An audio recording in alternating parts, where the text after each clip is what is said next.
Looks like we're live. Yes, we are live.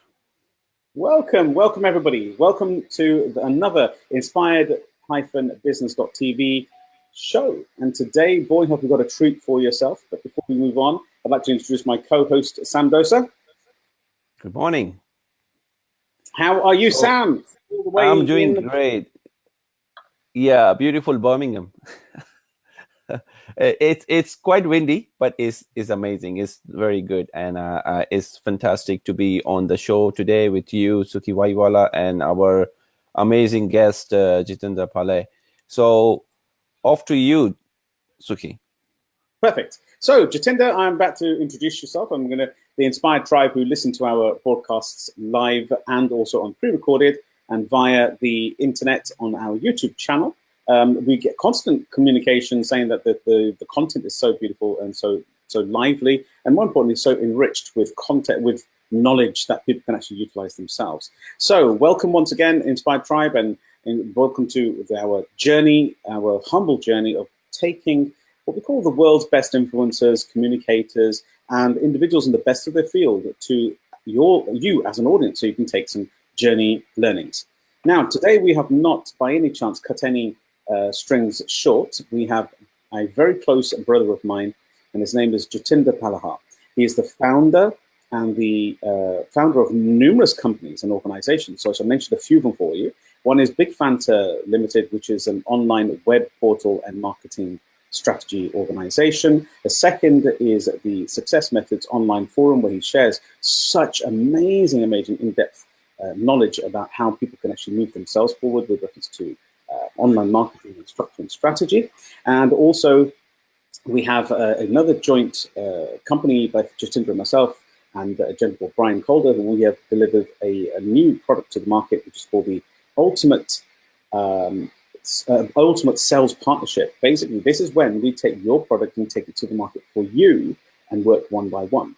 Now, today, Jatinder is going to be sharing from his heart, I believe, and also the real deep knowledge that he's brought to the marketplace and assisted numerous individuals and myself as well to be recognized as experts in industry, that's specialists at the top of their game, and more importantly, the go-to people. What we always say, without a doubt, the Inspired Tribe will know this, it's out of sight, out of mind, out of action.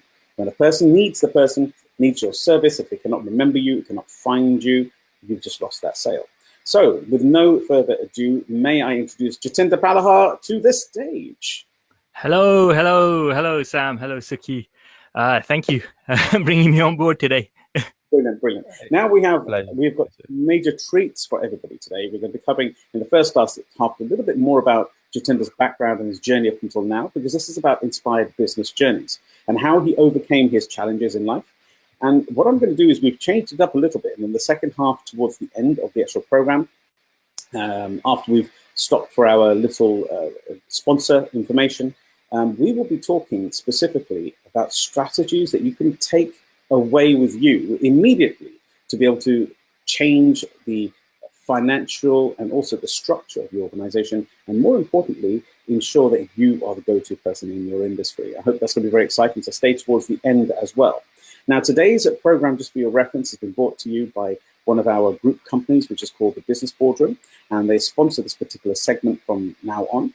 And this is when we get together as an organization, allowing individuals on a monthly basis to lock into their accountability and also to unlock their own true potential within a group of private mastermind people within high-level knowledge and also like-mindedness. We all know within business it can be kind of lonely.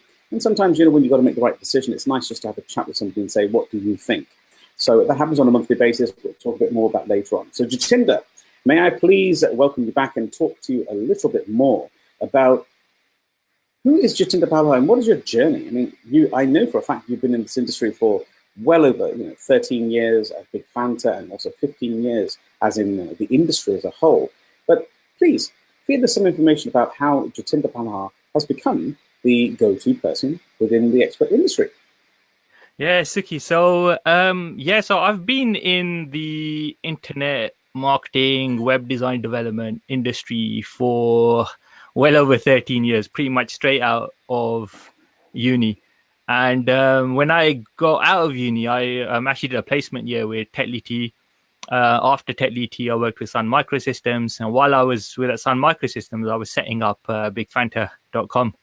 And when I got it to a stage where I thought, okay, I got to express this a bit more, I took that leap of faith and thought, if I don't do it now, when am I going to do it? So I just jumped across and then started working with Big Fanta. And initially started off by doing web design development for local businesses. And at the same time, it was something influenced through uni. When I was at uni, I did a dissertation on how to measure emotional intelligence using a web-based system. And the idea was that at the time, I didn't know what emotional intelligence was. I thought it was something because the short word they used was EQ. So I thought EQ was something like AI. So obviously, because I did an information systems degree. And so I was a bit confused by that. And I went to the supervisor and she said, well, if you're interested in doing it, go write me a little bit about why you want to do it.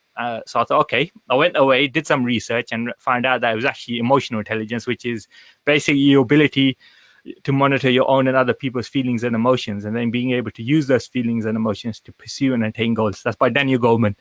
And I wrote a little piece of paper. I wrote down what it was, and I had referenced it as well as to where I got the content. So I took it to the dissertation teacher, and there was quite a lot of people that wanted to be in her group, but she chose me. And I thought, why did you choose me? I was like, what's going on?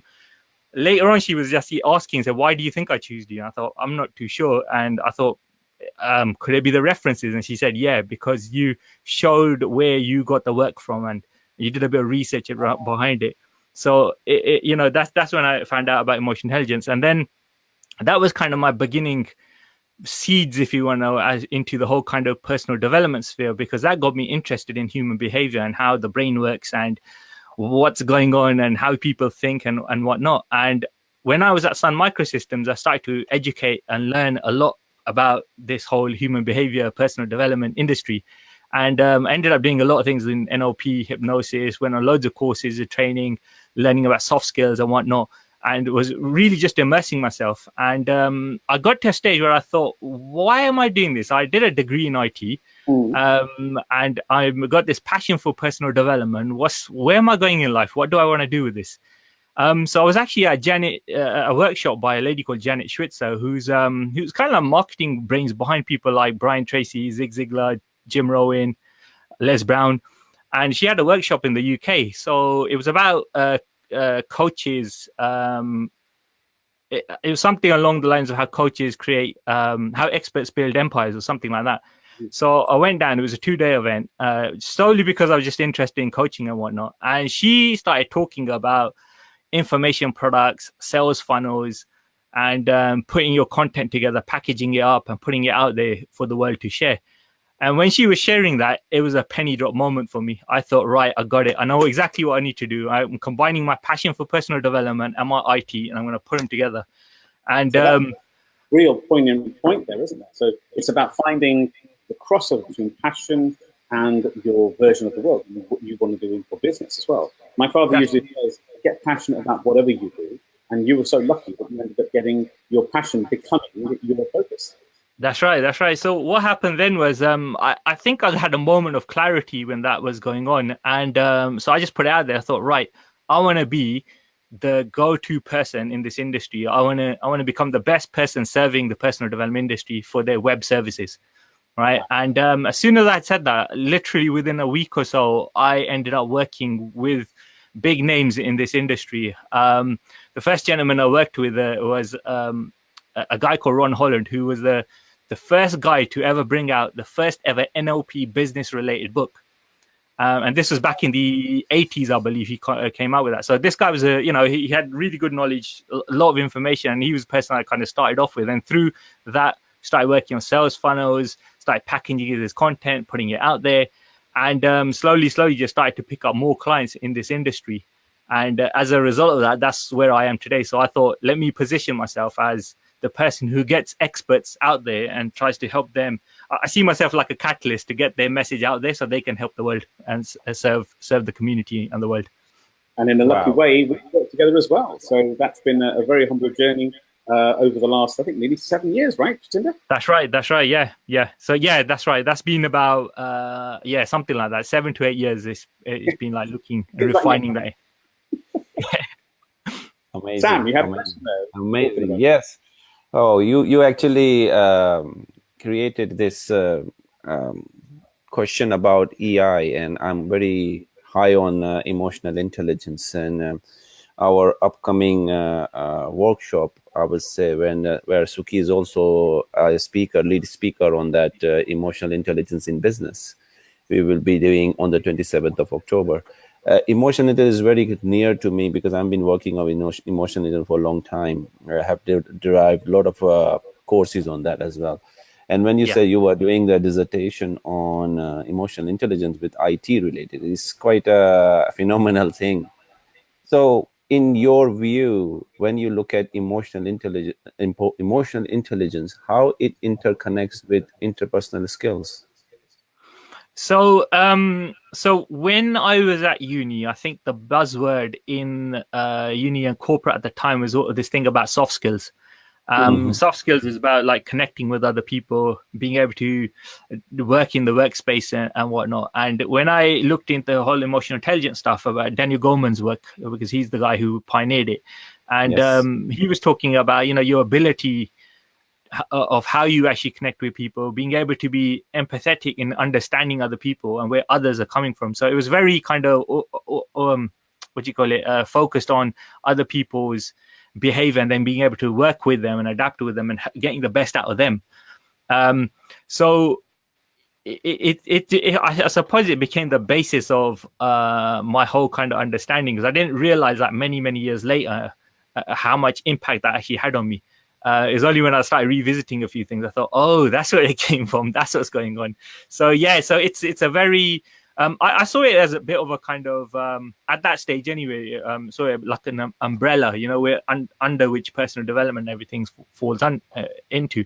But obviously over the years I realized there's many other disciplines, many other kind of practices, all sorts of different things which can be used.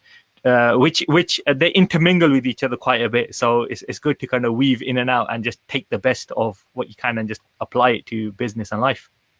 So that's your question.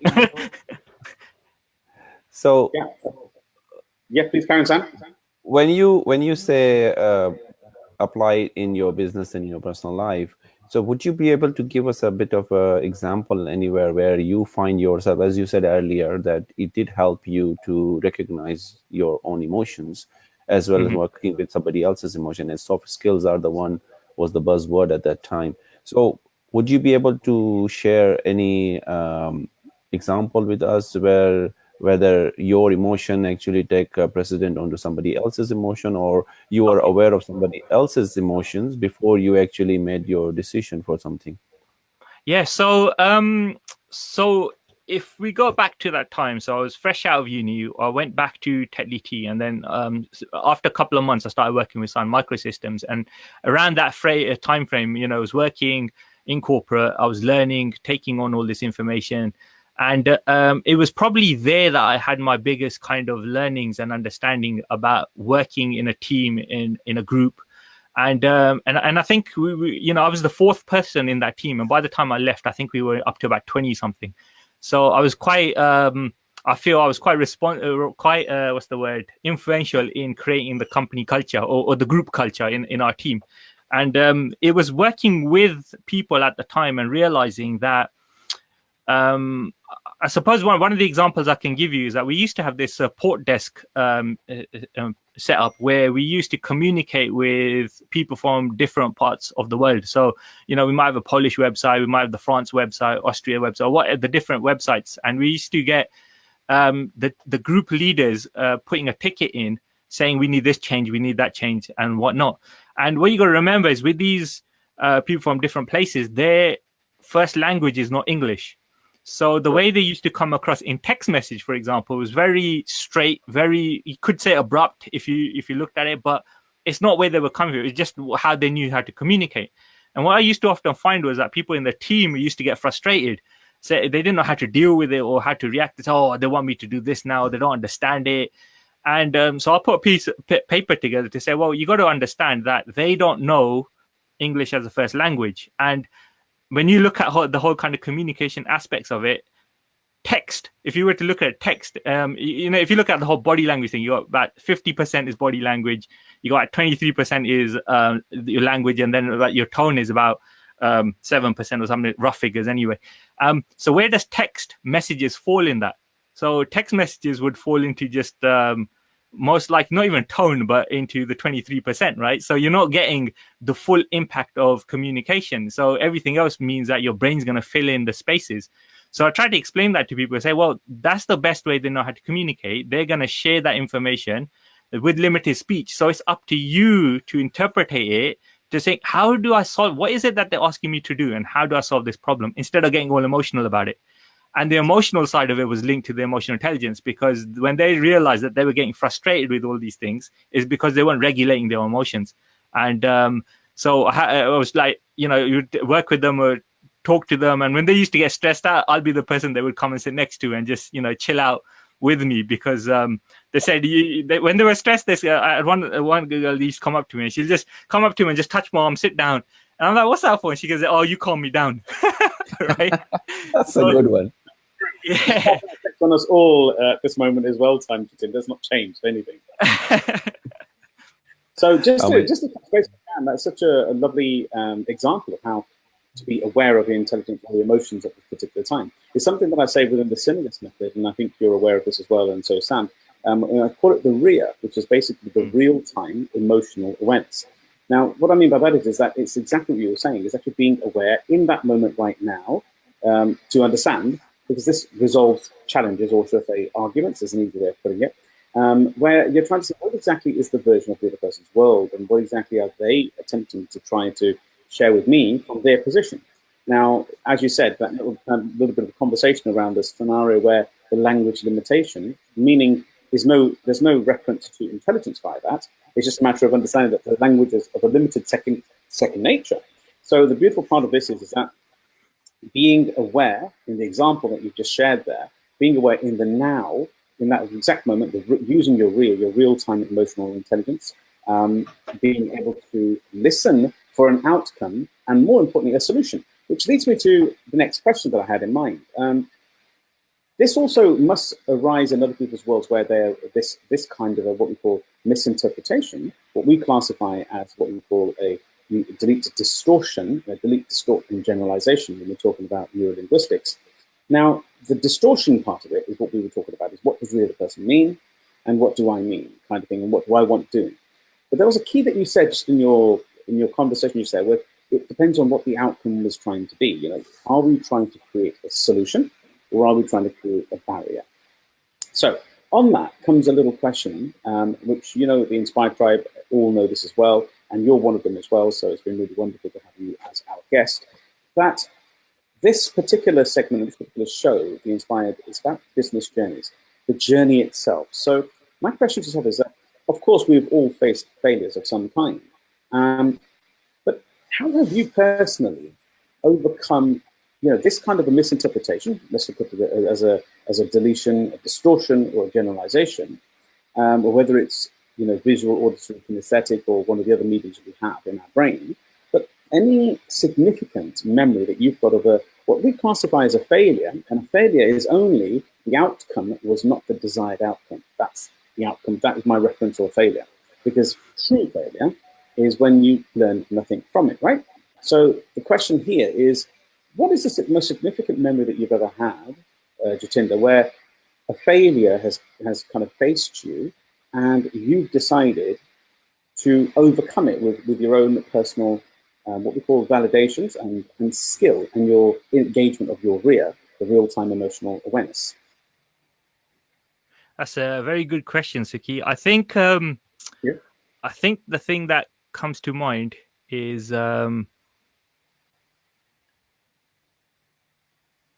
hello? Hello, we've still got you? Yeah. Sorry. Okay. It looked like the signal dropped or something. So so I think the thing that comes to memory, or one of the biggest things that I think had an impact on me, was probably during my time of A levels. And I think this might be relevant to people who have just come out of A levels and GCSEs and whatnot at the time now as well. And so I did good. I did good in GCSE. I did A level. I did some really tough A levels, and I didn't get that results that I wanted. And as a result of that, that was very disappointing for, like, as you can imagine, family expectations, your own expectations and whatnot. And at the time, I didn't know what I was going to do. I didn't know how to go about it. I didn't know what I was going to do. And I went to the sixth form head at the time, and they said to me, have you had any offers come through from uni? And I said, yeah, I have. I've got something come through from one of the universities. And he said to me, you know what, forget about redoing your A levels. He said, just get into uni, right? Do what needs to be done, and then get a degree, and then go and take that route. So for me, that was a bit of an opening. So I thought, okay, cool. And I went and did, initially what I did is it's a bit, I ended up doing like a foundation year because I didn't have the marks that I needed. And when I was there, it became a very driving force for me to say, I don't like the way I'm feeling at this moment in time. I don't like this feeling of sadness. And it became a driving force. So I went into, did my foundation year, really did well in that. And then as a result of that, I actually ended up getting into the university that I wanted to get into, which was Brunel University. Wow. And I went into Brunel, and I remember taking in a folder to the head of IT at the time, and the folder had like all my certificates for martial arts, any other certificates I had picked up along the way. I just took that folder, I dropped it down. I was an A cadet as well, so I had all these certificates from there. So I put the folder down and said, listen, I want to do this degree. Look, I messed up my A levels. I've done good in my foundation year, and I really, really want to do this. And look, I'm going to show you this folder to show you that I'm dedicated and determined to do it. And he looked through it, went through it, and he said, you know what? Okay, cool. Come on board. And for me, that was a dream come true, because I ended up getting to the uni I wanted to go to. And then I was driven because I thought, I don't want to feel like this again. And that's why I did really well in my dissertation, and then ended up getting a 2-1 at the end of it. And that was a lot better than all these people, all these friends who had got A's, B's and whatnot at A level. And I had done a lot better than that. And so I saw that as an eye opener for me, for, to think that anything is possible if you put your mind to it. And you shouldn't let something that at the time, because the schools are telling you have to get good marks, you get into uni and all these kind of things, you think that's the only option you have. But if you persevere and go through it, you realize that there's actually more to life than that. And I think that was one of the key kind of drivers for me. And that helped me focus in on my own energy. And I suppose all the martial art training and the mindset I had at the time helped me get through that.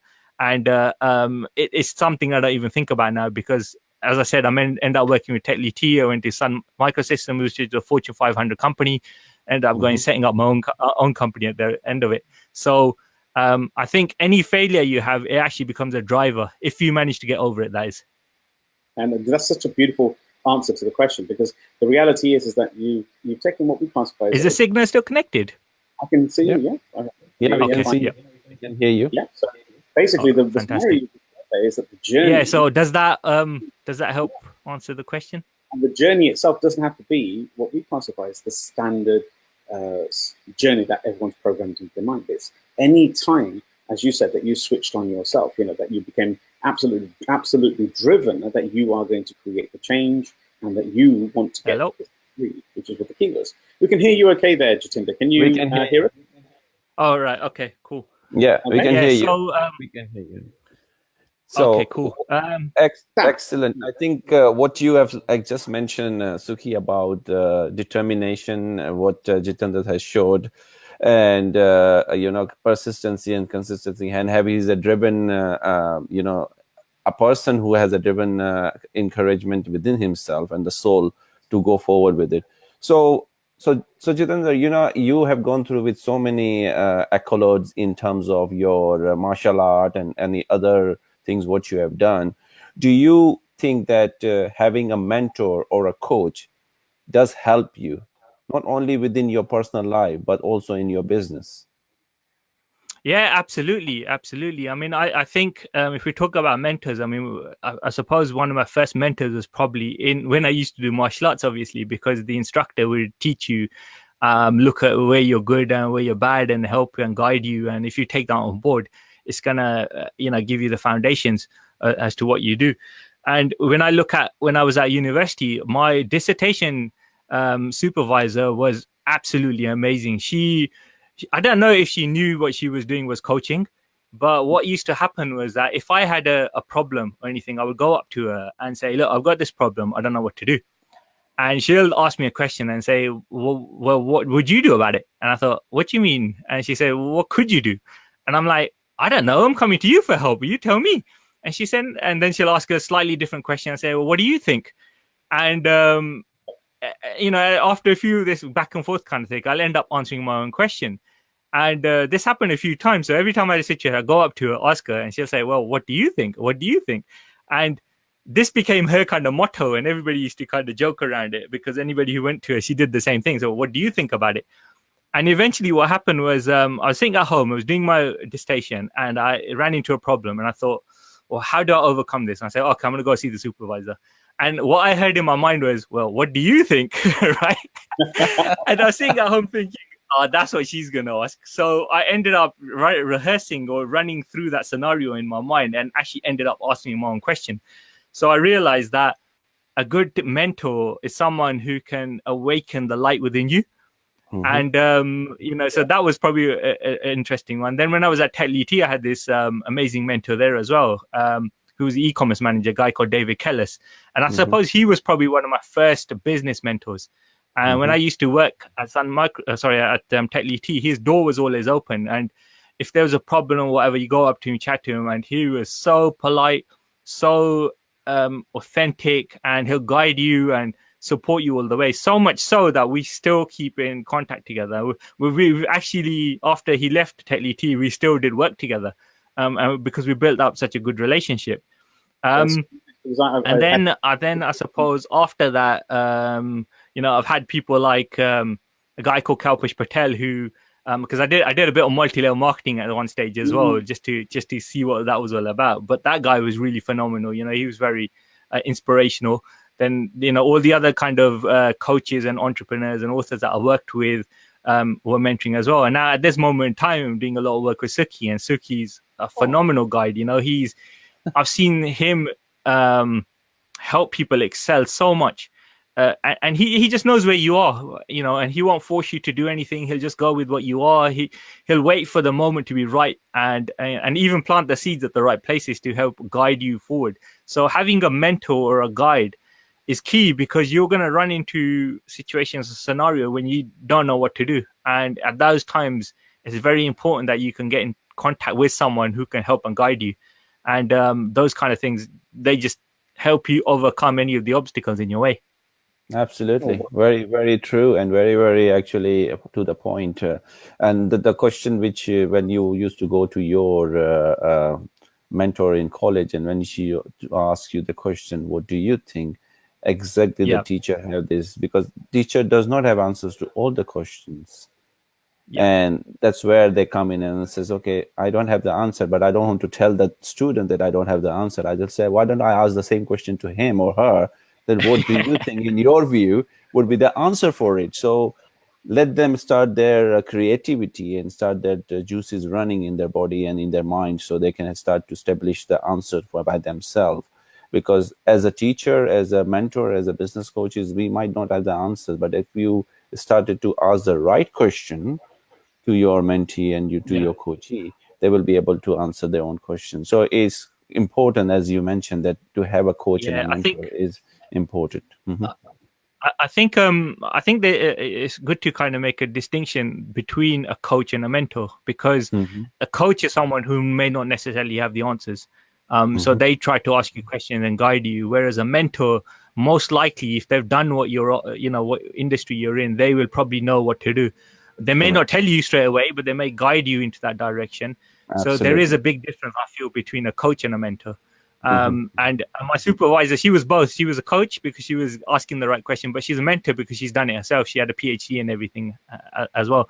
And then obviously when you have a proper mentor who knows what they're talking about, then that's a whole new level. And I'm not saying one is bad or good or anything like that. I'm just saying that they both have their places. Absolutely. So depending what you do, you need to have the right people around you. That's a wonderful answer. That's a wonderful answer. So that leads us to a little bit of a mid-break, if it's okay. But we're not going to leave anybody here. We're all going to stay together. We're just going to talk a little bit about our main sponsor, which is the business-boardroom.com. And basically, this is an organization where we... Are we still there? Yes, we are. We can hear you perfectly okay. Oh, I just went totally silent. So this is the Business Boardroom, where basically on a monthly basis, we have... did that help with the question or... Yeah, so I'm not sure whether there's a lag on your end there, Jatinder, but we can hear yourself. And I'm just moving on to another point. It did answer the question. Yeah, I think there's a bit of a bad line on one of the sides. So I'm just talking about the Business Boardroom for a moment, and then we'll come back into another question if that's okay. You see, this is the power of being live, isn't it? Yes. We can hear you, Jatinder. Don't worry about it. Right, okay. Can hear you.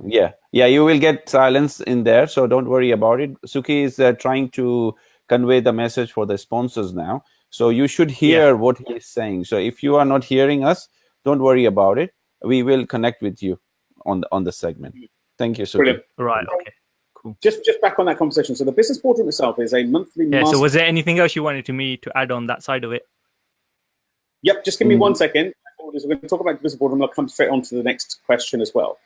So the Business Boardroom as a whole is an online and an offline accountability program where it's a monthly 4-hour program where you come to meet face-to-face like-minded individuals who help you resolve any of your challenges on a monthly basis. And I myself, Sukhi, Wahiwala, are in those particular rooms as well. So we evolve the answer for yourself, and that's where we actually integrate both coaching and mentoring in the one room. And we combine it with a really, really amazing trademark facilitation, which basically goes through to masterminding itself. So it's basically on a monthly basis, you walk off your monthly tasks, clarities, and answers with a hint of knowledge. The maximum people in the room are 8 people. So if you ever would like to have some kind of a taster to enjoy this particular journey and actually meet like-minded individuals to take away what we call the loneliness, or to take away tried and tested strategies on a monthly basis to support your business and grow it, please reach out. There'll be a link at the bottom of this particular broadcast that will allow you to contact and connect with either myself at Sukhi Wahiwala directly or Sam, and we will then connect you with the right team at thebusinessboardroom.com. So back and continue. Thank you for listening to that little sponsorship moment. Jatinder, can you hear us again? Should be working now. Yes. Can you hear us? Jatinder, can you... Yes, I can hear you. Perfect. Okay. So this leads us into the next question, Jatinder. So now this half that we talk about after the sponsorship note is it's more about strategy and what people can actually take away if they're listening online right now and afterwards as well, because this will be patriated around the web as soon as we finish. Then there'll also be, this recording will be available if people are waiting. It will be on the www. I can't seem to hear Sukhi. Inspired-business.tv. Okay, wait a second. I think there is a glitch over here. I think, Sukhi, can you switch off your camera and come back? I think Jatinder can't hear you. If Sam, you can continue with the next question. And the question is basically, my suggestion would be is something if Jatinder can't hear me right now, basically it's along the lines of the conversation of how... Yeah, I can only hear you, Sam. Okay, so wait a second. A service for his client base and helps them become the expert in their industry, please. Thank you. I'll look straight off in a minute. Okay, so the question is, can you hear me? I can hear you, Sam, yeah. Okay, fantastic. Because what happened was Sukhi's connection was a little bit shaky at the moment. So I think he has just dropped out. What I would like to ask is, let me bring Sukhi back, actually. Hold a sec. Sure. He's coming back to us now. Can you see him? Can you hear? Can you hear him now? Can you hear me? No, I still can't hear Sukhi. No, you can't. Okay. Can you see him? Yeah. Can you see him? Sukhi.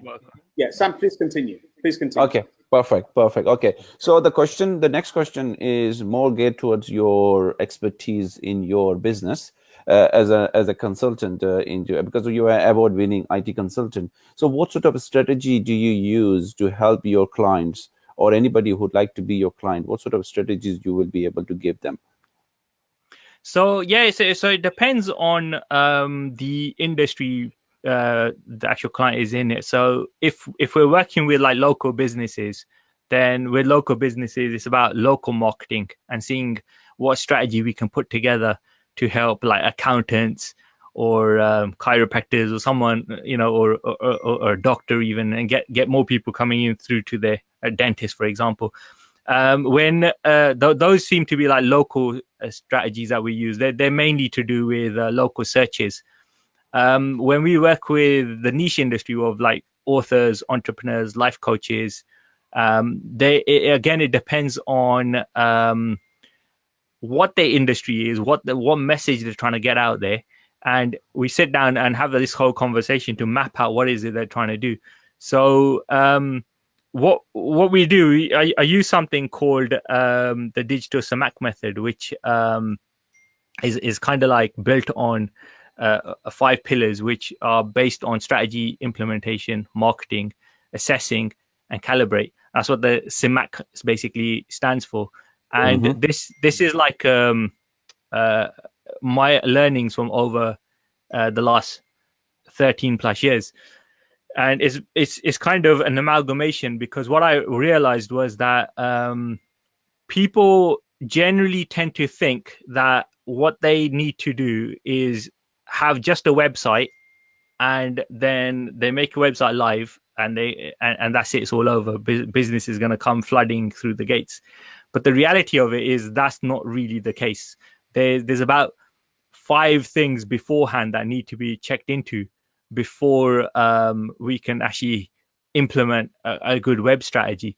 And the kind of steps, I'll just quickly mention what all the 12 steps are. Please.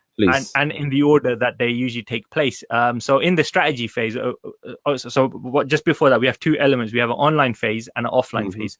So in the online phase, in the strategy section, we have the problem, the solution, the business. There are 3 steps. The problem is about identifying who your target audience is, what problem you're solving, what their needs are, how what is that industry that you're trying to work with. Once you've identified that, then it's about looking at your solution. What solution do you have for that industry or for the people you're trying to help? And once the solution's been looked at, then we can look at the actual business, how they're going to set up the business, how they're going to define their business, vision, mission, purpose, SWOT analysis, and all that kind of stuff. And that usually takes place in the strategy phase. The step up from there is then the implementation phase, because once you've realized what you're trying to do, or how you're how you are going to actually create it, then you actually implement it. So in the implementation phase, we look at the branding. That's the general kind of stuff on logos, colors, what emotions you want to ignite. The next step from there is the funnel, the sales funnel, and the different levels involved in it. And then you look at the website, which is the 6th step. So that's the implementation phase. I'll just quickly mention them, and if there's anything you want to go deeper into them, we can go deeper into that afterwards as well. Can you tell us about more into this particular first segment of CMAC, when you say strategy for the online, because you says it's online and then you says offline. So in your view, the strategy for online business owner, because right now, as you know, majority of businesses are online. You will not see a lot of people are going offline now, or even though there are offline vendors, offline services available, but majority of people always check on their phone what's available right now, get the things. And as you know, right now you can get the delivery on Sunday as well. So everything is now working 24/7, I would say. And people are just in that cycle. So in your strategy phase, when you talk about CMAC, how you are implementing each one in a very short form, but just describe it so the viewer can understand, and trying to understand in a small piece of information to digest it. Otherwise, it's too much to digest. Yeah, no, that's true. That's true. What I'll do, I'll just quickly I'll just quickly finish off so overall what the 12 steps, and then I'll tell you how they kind of interlink with each other. So once the implementation phase is out of the way, then you look at the marketing, and the marketing would be the content that you create for your website, the blogs and all that kind of stuff, or the content you put on the site. Then you look at the traffic, and in traffic you can have a paid model or free traffic. You can have blogs. Oh, I'm getting feedback now. One second. It's all right. I think let me So in the traffic, you look at paid methods and free methods. Then you look at the tracking. So these are what we call the online methods. Yeah. The offline side of it, in the strategy phase, you got networking. In the implementation phase, you got live events, and in the marketing phase, you got media. Now, the way there's a big myth, and a lot of people I feel are getting distracted and confused with the whole online model, because the whole thing about online, it's actually an extension and a tool of your business, right? There was a statistic I heard, I can't remember where I got it from, but they were saying there's something like 65% of business is still done offline. So that's a huge number if you think about it. And if everybody's trying to focus online, they're missing out on a big chunk of the kind of places where they could be making a lot of money. And the reason the offline side of it is very important is because at the end of the day, you're working with people, you're connecting with individuals, and the online side of things should be used as a tool, as an extension to your business. So if you are a coach, for example, the best form of coaching is going to be one-to-one, isn't it? It's going to be when you got people in the room or you're working with them on a one-to-one basis. And so if you're going offline and you're going to networking events, you're connecting with people, you're making relationships, then you can use the networking, for example, to say, well, I see what your problem is. I got a solution for that. Here's a link to my sales funnel. Or here's a link to, a PDF or a document that you can use that will help you solve that problem. So that's how I basically see it, that the online side of it is an extension to the activities that you can be potentially doing offline. So do not neglect offline, and it's still massive, because surprising. I mean, I remember a few years back when we started doing some stuff with Sukhi, as an example. Sukhi didn't even have an online presence in some of this stuff, and he was still killing it. And I was like shocked. I was like, huh? What's going on here?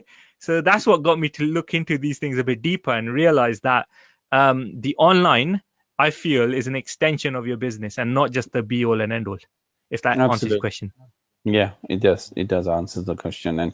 And what actually you elaborated over here quite in depth about creating a right strategy for your offline and online business, because that both actually work hand in hand.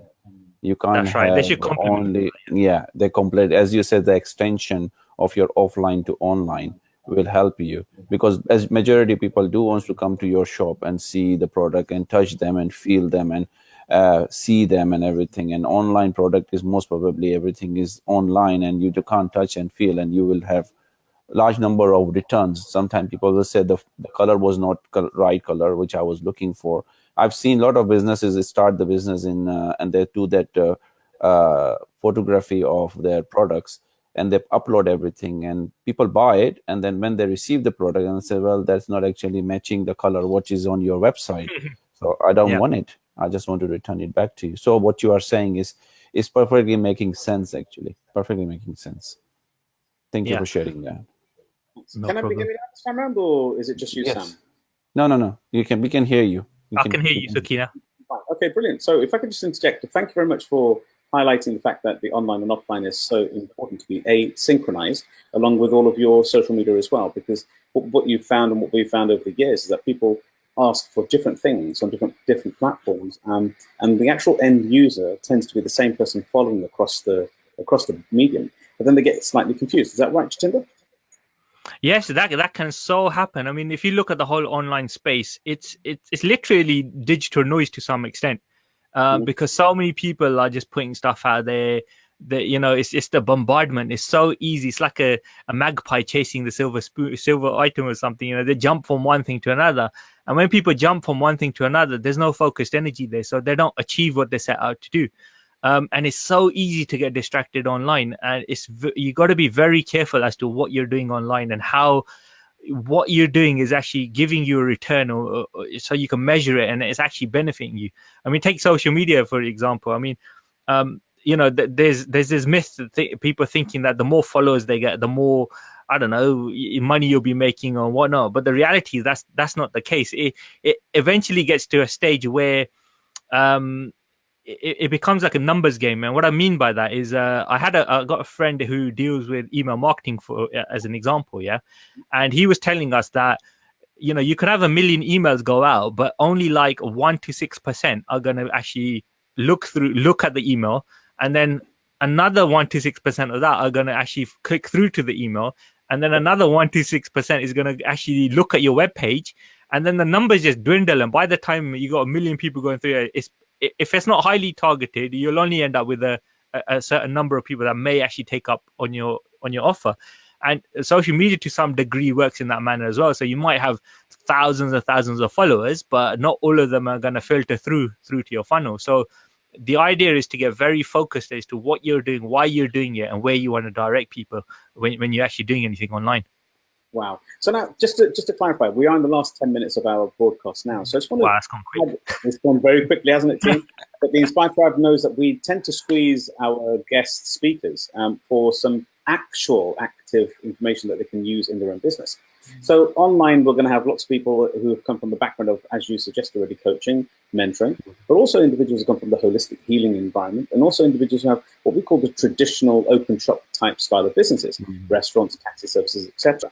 Yeah. So the question I'm going to ask yourself, Jatinder, if I could be so abrupt, or should I say to the point, what single piece of advice could you give? I mean, I know when we speak about things like landing pages, sales pages, and how important they are to be truly focused, which is what the key is it as easy as, the question I'm going to ask you is it as easy as getting one quality landing page and basically just synchronizing everything you've got to go to that single page, and obviously then reap the benefits of the results from that single landing page? And if this is correct, what constitutes a very good landing page, sales page, or squeeze page, being the same thing? What are the key activities or key elements within that page, if you don't mind? That's a very good question, and I don't know if we've got enough time to go into great. I know you can do it, and we believe in you. So so if we take a sales funnel is something that can allow you to get very targeted on what you're doing. So if you look at the yin and the yang of things, if you have a website is a broad, wide kind of net, because it's out there and it's going to attract whoever sees it or gets to it, kind of thing. And you can target it and tweak it so that it starts to attract the right type of people. But a sales page is designed for main thing is either to get a name and an email address, or designed to actually make the sale, or designed to actually get you to do some sort of call to action, so that you can interact with the person. Whereas a website is got multiple options, navigation points. So when you go to a website, you can easily get distracted and end up going into different places. Whereas a sales page is very targeted. So if you I suppose the key thing, or the most important thing, is actually to get your message and your product offering as clear as you can, because it's vital. Again, the online sphere is a kind of binary setup to one degree, because if somebody lands on your webpage, they're either going to be interested in what you have, or they're not going to be interested, right? And so that's just a yes or no, binary 1 or 0 kind of element to it. So if you can focus the page to that particular target audience, then it's going to be a lot more efficient in getting a conversion of some type happening. And so initially what I used to do was I used to look at a website or a web page, and I said that there's 3 kind of vital questions that it should be able to answer when somebody lands on it. And they're basically, what is it, who is it for, and what did they get? Mm-hmm. And these were the 3 things I used to look into. But then after doing a lot of disc research and studying, I realized that there's actually a 4th element as well, which is social proof, or what if, or this, or evidence of what was going on. So what is it, who is it for, what did they get, and then show the proof. If you can kind of put these 4 elements onto a web page or a sales page, then it's highly targeted and it's probably going to convert the page a lot better for your kind of target audience. So the main thing I say is you need to get clear so much on who you're trying to target, and then you need to know their problem and understand it to the nth degree, and you need to know all their pain points and have an answer for all those pain points. And if you could get that information on the web, on a sales page, then you're going to be in a much better place to convert. And like you were saying, you can then focus all of your energies to get people to go to that landing page or sales funnel, or what we call a scheduler, so you can get on a call with them. It becomes very highly targeted. And that's what I would say is a key thing. Know your target audience, know who you're trying to get, and know your offer inside out. You can sing, know your target, know your order, know your offer, and aim directly at them. Now, why you said you couldn't do that in that short period of time? You've just done it in 3.5 months. Can I just add something, a bit of a realization to something? It's like I was doing, when we were doing one of the disc workshops with you, which was working on the kind of personality types of different types of audiences and their mindsets and how they can actually interact with them. One of the things you said was that know yourself, know others, and then adapt, right? And when you're in the kind of one-to-one space, that's something that is very it's so possible to do, because if you know yourself, then you can figure out what the other person's all about, and then you can adapt. In the online space, is slightly different, because you still have to know yourself in the sense that you need to know your product offering and what it's all about. But you need to know your target audience more. And so those two things would kind of switch around to some degree. And because you need to know your target audience and know what their problems are, and then adapt your offer to be able to work them out. So it's in line with, it was the realization of that actually there's an offline approach and there's an online approach. And that's how those two things kind of mingle with each other. So what you're saying basically is offline, which is what we all train and talk about within our discovery leadership programs, is know yourself, know your audience, or know your clients, know others, and then learn how to adapt. And in mind, you're saying basically it's know your audience first, then know your offer yourself, and then adapt your offer. Yeah, that's right. That's right. So because just like, because some people might be thinking, well, I got multiple things that I do. How do I get that across to people? And you could do like a segmentation funnel where, for example, people land on your page and you present them with 4 options initially. Just say, well, what are you after? Are you after business growth? Are you after a brand new business? Or are you just after marketing, for example? And people would select one of the options, and then you can segment it further. So you can actually do things like that, which then creates the perfect customer journey. So you're adapting your offer to what they need, and do it in that kind of approach as well. Wow. So just to clarify that, so you've got that. That's exactly the same. So we've covered an awful lot today, and I hope the Inspired Tribers have really enjoyed listening to each one of these segments. They all fit together, and it's about the Samac method. So Samac method, so you should bring it all together on an online journey. And I truly am thankful that Jatinder has taken the time out to help our tribe. He is a member of the tribe as well, but helping ourselves, both Sam and myself. So this brings us to a final question, and then we're going to just talk about how we can get hold of us this evening, actually. But before I go to the final question, just to let everybody know that this evening, all 3 of us are actually going to be in the city of London. And specifically, if you go to www.inspireddinner.co.uk, you will find, is that correct? Club. .club, sorry. So inspireddinner.club. You will find this evening, starting at around 6 o'clock this evening, exactly sharp actually, we have Emily, and can you disclose the details of her name, please? Emily Gower. Emily Gower, from Australia, who is actually a book writing coach. So this will be thank you, Sam, for putting that up on the system. So do meet us this evening in central London. We will be in around Covent Garden. The actual location, when you click on the link, it will show you where you are. It's a not-for-profit, so we just pay our own dinners and we meet up. It's a totally social environment where the Inspired Tribe can communicate and connect on a monthly basis. It's always the 3rd Wednesday of every month. We would love to see you there. It's 15 to 25 people every single month. They rotate, and no one really talks about business. We really get to know each other first, and business comes off the back of it. And we found that actually, ironically, this particular method has generated more business than we expected between the members. So thank you, and I'll see you this evening. So back to ourselves, Jatinder, with yourself. The question that both Sam and ourselves usually end with, if I pass it on to Sam, is about the legacy. Sam, please. So, we all have a purpose in life. Purpose is to serve others, and Sukhi's purpose is to serve millions of people globally and locally and everything. And so, and to be remembered, his astonishing journey in this world. For if I will ask you, what will be your legacy if you will be leaving behind you? How everybody needs to remember you. Everybody will remember you as an award-winning IT consultant, but what else people will be remembering you? That's a very good and deep question, and I think my kind of dream and vision is all around the concept of connection, and so just to give you a bit of background on that, I'm working on something at the moment which is called digital rapport, and the whole digital rapport side of it is linked on the side of not just online rapport but offline rapport. And then when you take that rapport further is like, why rapport? And it basically is about connecting with other people and how you're authentically connecting with other people.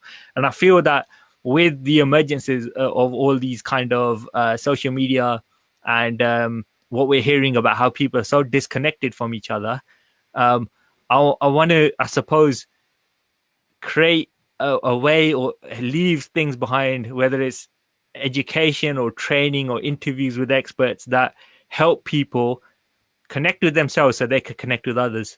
And I think that's what I want to be kind of known for, is having inspired people to actually connect with other human beings on a very deep level. Oh, wow. Excellent. Wow. That was with Sam and myself as well, doesn't it, Sam? It's such a beautiful connection. Very profound answer. Very profound answer. I really understand. And I think we are all actually on the same wavelength and the same energy field. And we have the same sort of values attached to us, which allows us to think in that sort of, deep level to bring that all together. So before I think we conclude, I think Sukhi got some messages to pass on to all the audience. I mean, I'm truly, truly humbled that you've taken the time out, Jatinder, to help us today and share certain pearls of wisdom with all of the team and the tribe. So if they wanted to get hold of you, how would they get hold of you, Jatinder, to maybe help any of the listeners get themselves seen as what I call the go-to people in their industries, the experts themselves? How could they get hold of yourself, Jatinder? Yeah, so firstly, thank you, Sam and Sukhi, for giving me the opportunity to actually speak out live. I think it's about time I started doing more of this. Right? We were talking about stones only last week, weren't we? That's right. I think sometimes, as my business mentors, a guy called Sukhi Wahiwala says, you got to step up a bit more sometimes, right? If people want to connect with me, I'm quite easy to find on Facebook, or you can go to my website, jatinderpalaha.com, and just connect with me. Like I said, just do a search. I'll be there on Google somewhere. It's quite easy to get in contact with me, and just reach out. See, you got questions, let me know. If there's something I can help you with, then definitely. Thank you for putting that up there, Sam, and the links are in the downline as well. So this brings us to another, sad but also amazing end. I just love talking to our Inspired Tribe with Sam, Dosa, myself, Sukhi Wahiwala, and today's guest, Jatinder Palaha. And so if anybody would like to reach out and continue to share this information with other friends, please feel free to do so. I think we've come to the end of this amazing broadcast. And once again, on behalf of myself, Sukhi Wahiwala, I'd like to thank you, Jatinder, and all the Inspired Tribe for listening. Do tune in to www.inspired-business.tv. All of our videos of past experiences and past individuals and past leaders, world authorized leaders like Jatinder and others as well, have been already on and published in that particular YouTube channel. So please do click in and have a look. Sam, do you have any final words before we log off? Thank you very much, Sukhi.